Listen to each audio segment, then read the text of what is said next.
하나님의 말씀 신약성경 누가복음 24장 13절 말씀부터 35절 말씀까지 읽겠습니다.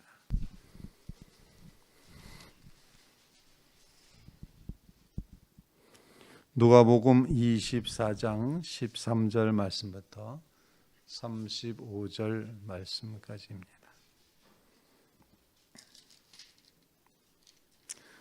교독하며 함께 읽겠습니다. 13절입니다. 24장 13절. 그날에 그들 중 둘이 예루살렘에서 25리 되는 엠마오라 하는 마을로 가면서 이 모든 된 일을 서로 이야기하더라. 그들이 서로 이야기하며 문의할 때에 예수께서 가까이 이르러 그들과 동행하시나 그들의 눈이 가리어져서 그인 줄 알아보지 못하거늘. 예수께서 이르시되 너희가 길 가면서 서로 주고받고 하는 이야기가 무엇이냐 하시니 두 사람이 슬픈 빛을 띠고 머물러 서더라.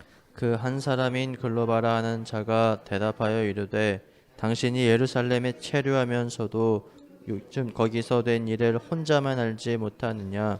이르시되 무슨 일이냐 이르되 나사렛 예수의 일이니 그는 하나님과 모든 백성 앞에서 말과 일에 능하신 선지자이거늘 우리 대제사장들과 관리들이 사형 판결에 넘겨주어 십자가에 못 박았느니라.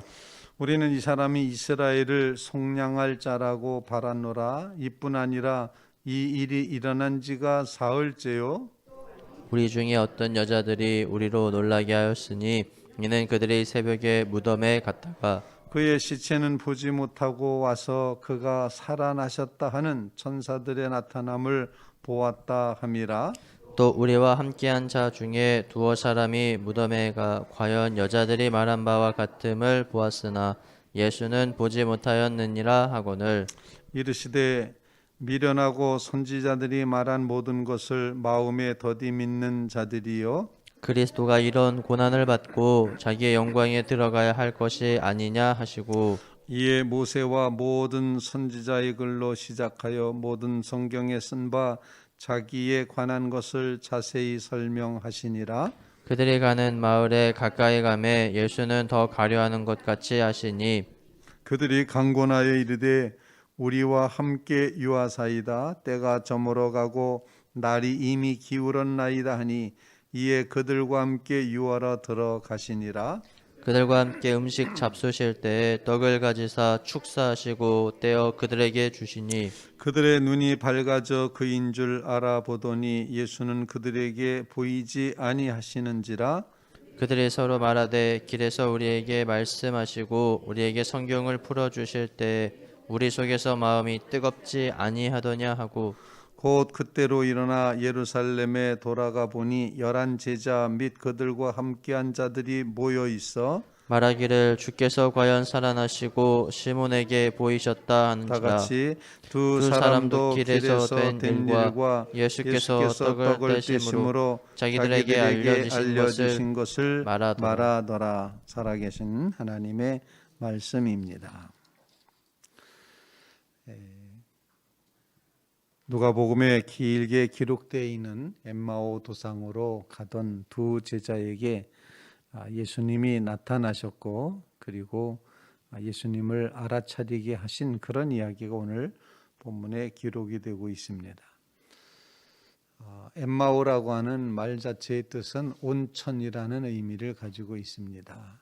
그리고 본문에 등장하는 엠마오라는 두 제자 중에 한 사람의 이름이 밝혀져 있는데 그의 이름은 글로바라고 그렇게 표현하고 있습니다.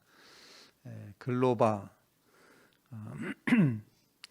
이제 사람들의 해석에 의하면은 예수님의 십자가와 부활 장면에 있었던 마리아라는 여인이 있는데 그 마리아의 남편이었을 것이다 말하기도 하고 유대 역사가 요세비에서는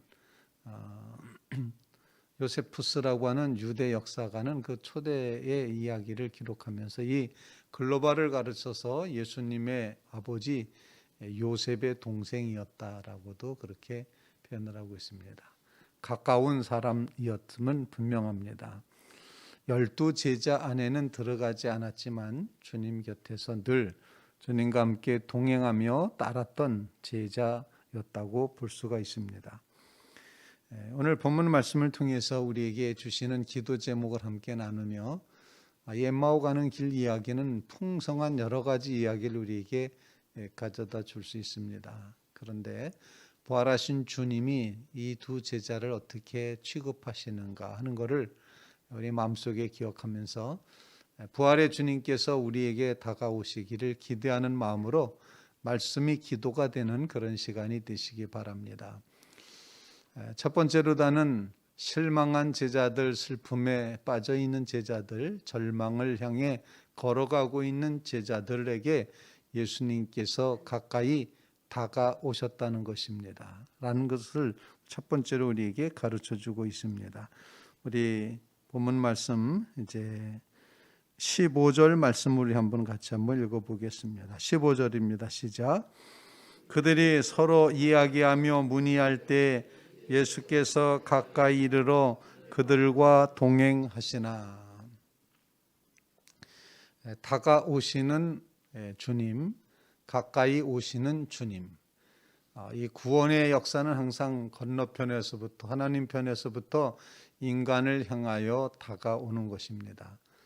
그래서 이것을 초월적이라고도 표현을 하고, 그리고 하나님의 역사는 건너편에서부터 우리에게 임한다는 것을 일깨워주고 있는데, 주님이 선취적인 사랑과 은혜로 다가오십니다.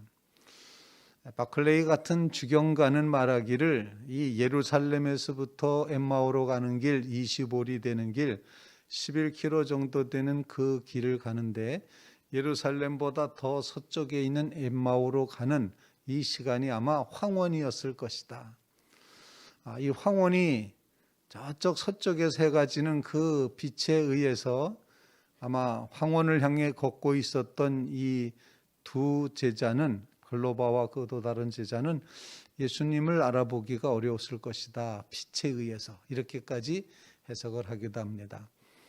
어쩌면 너무 슬퍼서 너무 절망스러워서 예수님을 못 알아볼 수도 있었는데, 그들이 서로 정말 두 사람이 서로 이야기를 하며 가는데 이야기의 내용은 절망의 이야기였을 것 같습니다. 믿었었는데, 의지했었는데, 이스라엘을 속량할 자라고 바랐었는데, 그리고 그분이 평상시에 했던 모든 말과 일은 정말 선하고 귀한 선지자였는데, 대단한 분이었는데 하면서 그들이 실망한 마음으로, 슬퍼하는 마음으로 걷고 있었기 때문에 그들의 실망의 그 모습이 눈을 막았고 눈을 가리웠고 그들의 슬픔이 눈을 가리웠지 않았을까. 그리고 비치는 햇빛이 알아볼 수 없도록 그렇게 하지 않았을까. 여하튼 저들은 예수님을 몰라봤지만 그럼에도 실망에 빠져 있었던 그 제자들을 향하여 예수님이 가까이 오셔서 같이 동행하시게 되었다는 겁니다. 알아차리지 못하는 동안에도 주님은 동행하신다. 우리를 향해 찾아오신다는 사실이 이 엠마오 도상의 이야기에서 강력하게 우리에게 가르쳐주는 예수님의 모습입니다. 우리의 삶의 어떤 형편이든지 주님께서 다가와 주심을 기억하시고 우리를 향해 다가오실 때 그 주님을 알아차리는 믿음의 자리에 설 수 있기를 간절히 바랍니다.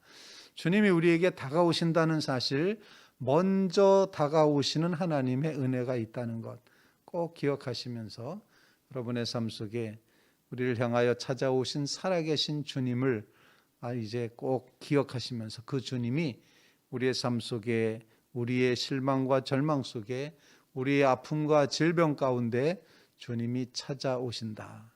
이 사실을 굳게 믿음으로 위로와 용기와 힘을 얻어가는 주의 성도들이 꼭 되시기를 간절히 바랍니다. 정말 힘들고 어려울 때 주님이 찾아오십니다.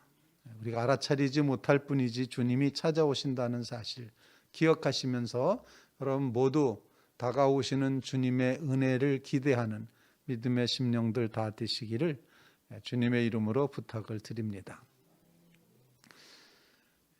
예수님이 묻습니다. 무슨 이야기를 도대체 이렇게 하고 있느냐. 그러자 글로바가 아주 대놓고 예수님을 비난, 힐난, 책망하듯이 얘기를 합니다. 아니, 요즘 예루살렘에 체류하고 있었으면서 예루살렘에서 된 일을 도대체 모르십니까?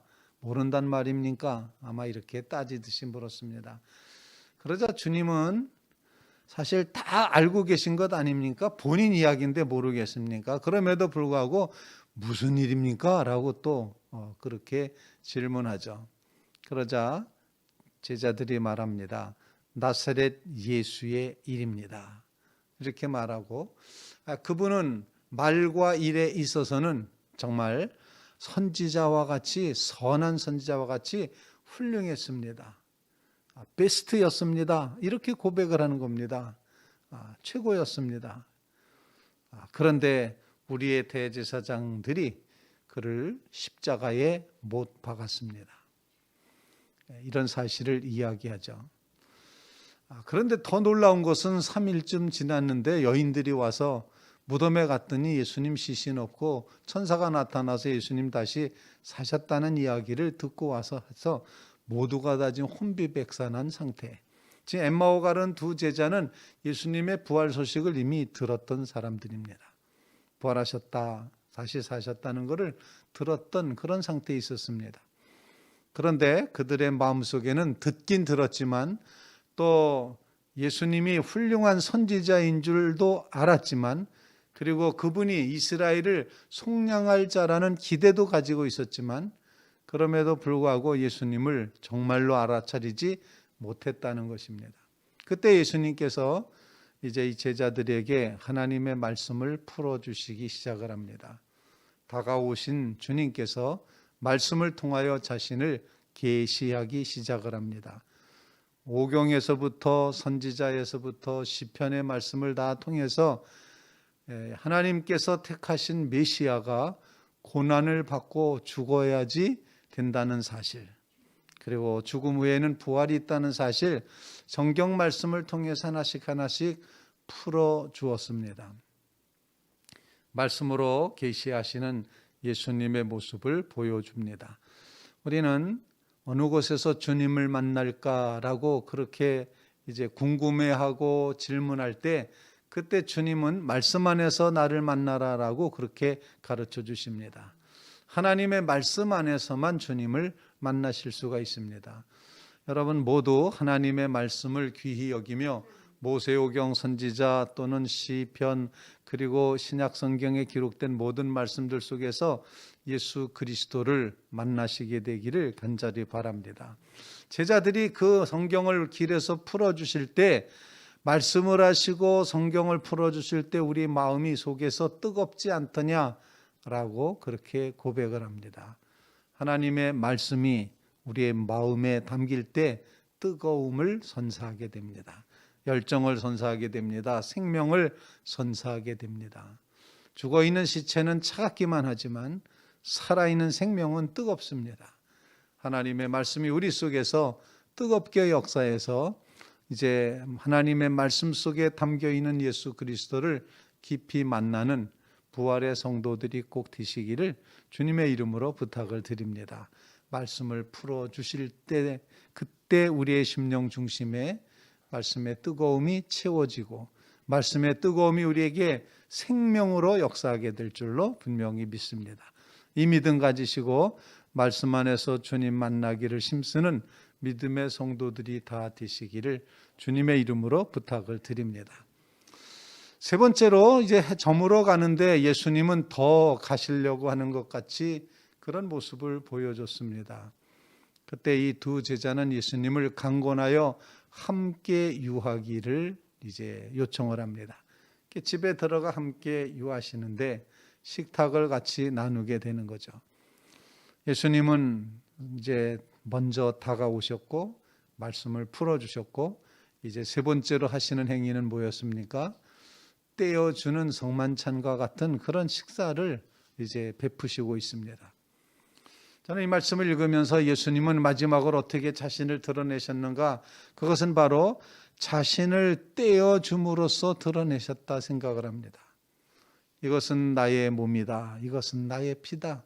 라고 했던 이제 그 최후의 만찬의 성만찬의 모습을 보여주심으로 떡을 떼어줄 때 저들의 눈이 밝아졌다는 것, 떡을 떼어줄 때 예수님인 줄 알아봤다는 것, 바로 예수님 자신을 나누어 주셨기 때문입니다. 주님은 자기 자신을 우리에게 나누어 주기를 원하십니다. 우리가 성찬을 받을 때 우리는 주님의 한 부분을 나누어 받는 것입니다. 우리의 심령 가운데 이와 같은 신앙의 신비를 꼭 이루며 주님 모신 자로서 주님에게 연결되어 살아가는 믿음의 심령들 꼭 되시기를 주님의 이름으로 부탁을 드립니다. 그래서 우리는 예수 그리스도의 생명을 나누어 받은 자로서 걸음걸음 옮기게 될 것이고 하루하루 살아가게 될 것이고 주님을 나누어 받은 자로서 이웃을 대하게 될 것입니다. 그리고 주님을 나누어 주님의 생명이 우리 속에 역사하기 때문에 그 생명의 능력으로 주님을 영화롭게 하며 살게 될 줄로 분명히 믿습니다. 이 제자들은 예수님의 생명을 나누어 받게 되자 저들이 서로 고백합니다. 우리의 마음이 뜨거웠지라고 고백을 했죠. 그리고 그들은 즉시로 다시 예루살렘으로 돌아갑니다. 다른 제자들이 있는 곳으로 갑니다.